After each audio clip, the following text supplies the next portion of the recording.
नमस्कार दोस्तों, आज की कहानी में आपका स्वागत है। मैं हूं आपके साथ आपका अपना दोस्त एंकर मनीष शर्मा। हुआ यूं, एक कुम्हार को मिट्टी खोदते हुए अचानक एक हीरा मिल गया। उसने उसे अपने गधे के गले में बांध दिया। एक दिन एक बनिए की नज़र गधे के गले में बंधे उस हीरे पर पड़ गई। उसने कुम्हार से पूछा कि उसका मूल्य क्या है। कुम्हार ने कहा, 1.25 सेर गुड़। बनिए ने कुम्हार को 1.25 सेर गुड़ देकर वो हीरा खरीद लिया।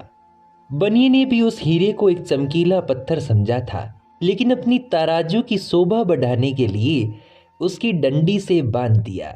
एक दिन एक जौहरी की नज़र बनिए के उस तराजू पर पड़ गई, तो उसने बनिए से उसका दाम पूछा।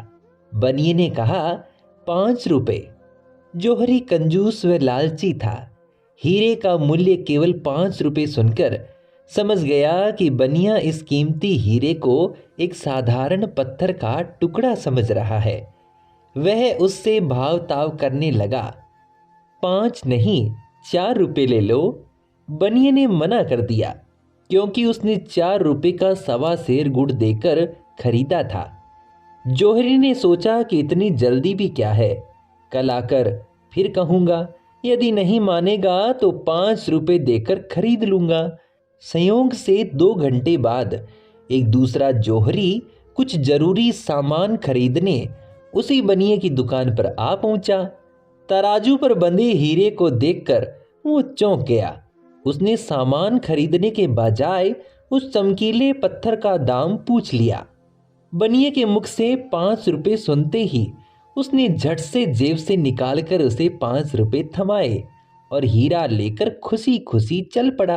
दूसरे दिन वह पहले वाला जौहरी बनिए के पास आया।